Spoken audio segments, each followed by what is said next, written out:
আসসালামু আলাইকুম, আশা করি সকলেই ভালো আছেন। আজকের ভিডিওতে মূলত হাতের লেখা জন্ম নিবন্ধন নিয়ে কথা বলবো। হাতের লেখা জন্ম নিবন্ধন, আপনারা জানেন যে বেশিরভাগ নিবন্ধনগুলোই কিন্তু অনলাইনের মধ্যে অন্তর্ভুক্ত থাকেন। যদি আপনারা মনে করেন যে হাতের লেখা নিবন্ধনগুলো অনলাইনে নাই, সেটা হচ্ছে ভুল।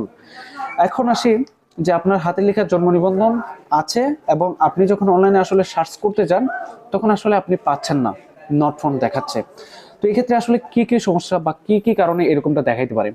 এর কারণ হচ্ছে আপনি ওই সময়টাতে জন্ম নিবন্ধন করেছেন এবং ওই সময়টাতে বেশিরভাগ ক্ষেত্রে দেখা যায় 13 ডিজিটের নম্বর ছিল।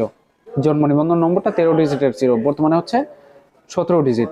তো আপনি যখন 13 ডিজিটের নম্বর দিয়ে যখন সার্চ করতে যান, সেটা তো পারবেন না, কারণ পাবলিক সার্ভার থেকে 13 ডিজিটের নম্বর দিয়ে সার্চ করার সুযোগ নাই। আপনি যখন জন্ম বয়স বা জন্মের যে বয়সটা রয়েছে, জন্মের সালটা দিয়ে পূর্বে জন্মের সালটা অ্যাড করছেন এবং অ্যাড করে হচ্ছে 17 সংখ্যার ডিজিট বানিয়ে সার্চ করতেছেন, সেটাও আপনি পাচ্ছেন না। এর কারণ কি? এর কারণ হচ্ছে 13 ডিজিট নম্বর দিয়ে এন্ট্রি করা হয়েছে অনলাইনের মধ্যে, যে কারণে আপনি 17 ডিজিট বানিয়েও আসলে লাভ হচ্ছে না এবং 13 ডিজিটের তো সুযোগই থাকছে না। আরেকটা কারণ হইতে পারে, আপনার নম্বরটা 13 ডিজিট ঠিক, 17 ডিজিট সেটা ঠিক আছে, কিন্তু সমস্যা হইতে পারে জন্ম তারিখের। জন্ম তারিখে কি ভুল, যেমন জন্ম তারিখে মাস, দিন বা বছর যে কোনো একটাতে ভুল থাকতে পারে। কিভাবে ভুলটা থাকতে পারে? আপনাকে যেই জন্ম নিবন্ধন হাতের লেখা যে নিবন্ধনটা দিছে, এইটার মধ্যে হয়তো একটা লেখা দিছে এবং তারা যে এন্ট্রি করছে অনলাইনের মধ্যে, সেইখানে আরেকটা ভুলভাল এন্ট্রি দিয়ে দিয়েছে। তো এই কারণেও কিন্তু আপনি অনলাইনে সার্চ করে নাও পাইতে পারেন। এবং আপনারা জানেন যে জন্ম নিবন্ধন নম্বর এবং হচ্ছে ডেট অফ বার্থ যেটা রয়েছে, এইটা যদি এক না হয় তাহলে কিন্তু আপনি পাবলিক সার্ভারে সার্চ করে নট ফাউন্ডই পাবেন। তো এখন আপনার আসলে করণীয়টা কি? আপনার করণীয় যেটা, সেটা হচ্ছে আপনার যেই ইউনিয়ন পরিষদ কিংবা পৌরসভা থেকে জন্ম নিবন্ধনটা ইস্যু করছিলেন, ওই ইউনিয়ন পরিষদে যাবেন। যাওয়ার পর ওনাদের কিন্তু যে অ্যাডমিন সার্ভার রয়েছে, অর্থাৎ যে কর্মকর্তা রয়েছে, উনি কিন্তু লগ ইন করে ওনাদের একটা ড্যাশবোর্ড রয়েছে। তো ওইখানে শুধুমাত্র জন্ম নিবন্ধন নম্বর দিয়ে সার্চ করার একটা সুযোগ থাকে, হোক সেটা 13 ডিজিটের কিংবা 17 সংখ্যার, সেটা দিয়ে কিন্তু সার্চ করার সুযোগ থাকে। এতে করে জন্ম তারিখ, মাস, দিন এগুলো যদি ভুল থাকে, তা সত্ত্বেও কিন্তু জন্ম সনদটা দেখাবে তাদের কাছে। তখন আপনি দেখতে পারবেন যে জন্ম তারিখের মধ্যে ভুল থাকার কারণেও আসলে আপনার এটা দেখাতে না পারে বা দেখায় নাই হয়তো বা, তখন আপনি আসলে বুঝতে পারবেন যে আপনার আসলে কোন সমস্যাটার জন্য এরকমটা হয়েছে। এখন যদি হয় 13 ডিজিটের, ওনারা যখন 13 ডিজিটের নম্বর দিয়ে সার্চ করবেন তখন পাবেন। পাওয়ার পর ওনারা কিন্তু ওনাদের যে ড্যাশবোর্ড রয়েছে ওইখান থেকে কিন্তু জন্ম নিবন্ধন নম্বর সঠিক করার একটি অপশন রয়েছে।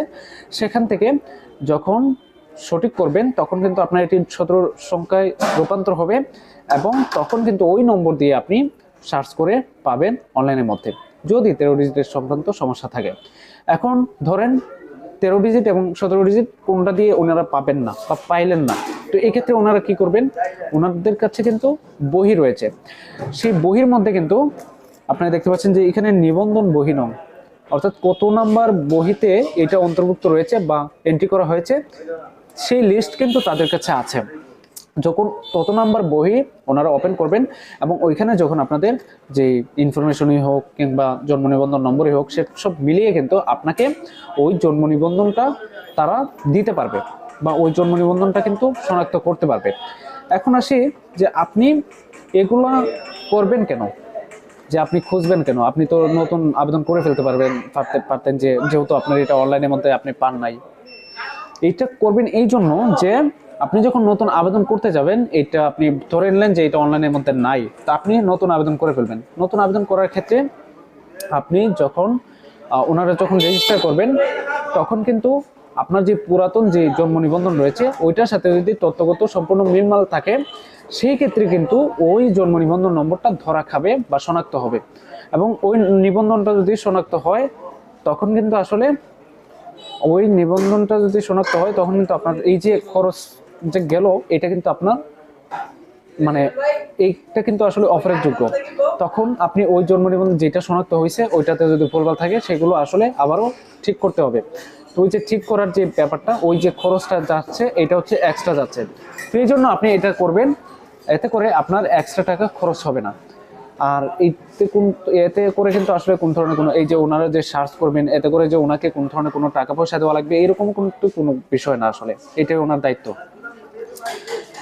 তো আশা করি আপনারা এই বিষয়গুলো স্পষ্ট হয়েছেন। যদি আপনাদের কোনো মন্তব্য থাকে তাহলে সেটা কমেন্টে জানিয়ে দেবেন। পরবর্তী ভিডিওগুলো পাওয়ার জন্য চ্যানেলটি সাবস্ক্রাইব করবেন এবং ফেসবুক পেজটি ফলো দিয়ে সাথেই থাকবেন। ভালো থাকবেন সবাই এবং আল্লাহ হাফেজ।